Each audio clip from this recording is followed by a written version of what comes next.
The first time that I realized breaking Vanessa Valdez's record was, like, even at all possible, was probably at the end of my freshman season. I came in freshman season, like, oh, like, would I even start on varsity, like, all of that. Like, I had literally no concept of high school soccer whatsoever, and then I went on to score 36 goals that season, I think, and then the season got cut short, and then, like, I was, like, sitting there with my mom, and she was like, you do realize you do that for 3 more seasons and this could happen. And I was like, whoa. What Vanessa and Emma have in common is this just never waning hunger to excel.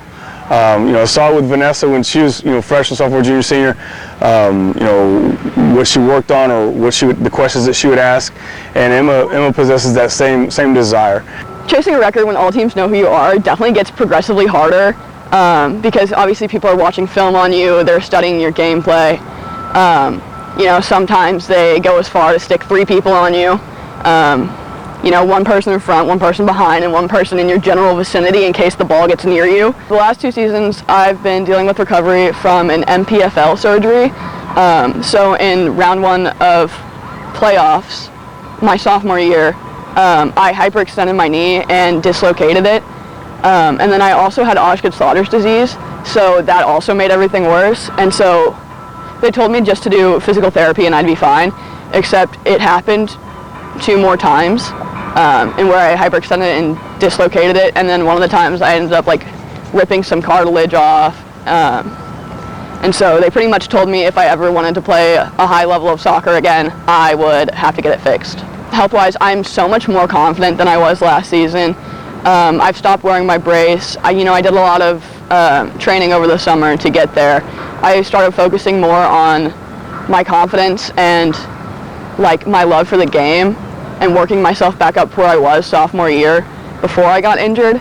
I think the biggest difference between now and then say her sophomore year, where she scored 44 goals her sophomore year, is that she's physically stronger. So you can see her physical maturity, and that is enabling her to do a lot more. When Emma scored that 100th goal, there was 5 seconds left on the clock. We had 26 shots in the game, and the Angleton was playing outstanding defense. Our goalkeeper was really shining that night, it felt like it hung in the air for a little bit longer than it probably did. But I remember her goal that broke the single season record. I was thinking about that this weekend. That was also kind of.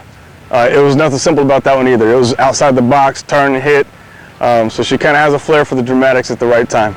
I don't want people to remember me just for being good. I want them to remember me because I cared about this team. I wanted everyone to be successful. Like, I'm out here doing this for them as well as myself. I want them to succeed as much as I want myself to succeed. She's always hardworking, and when I lack effort, she encourages me and the rest of the team to pick up and do better. Her ideas, her desire, that hunger, those are hard to replace, those intangibles.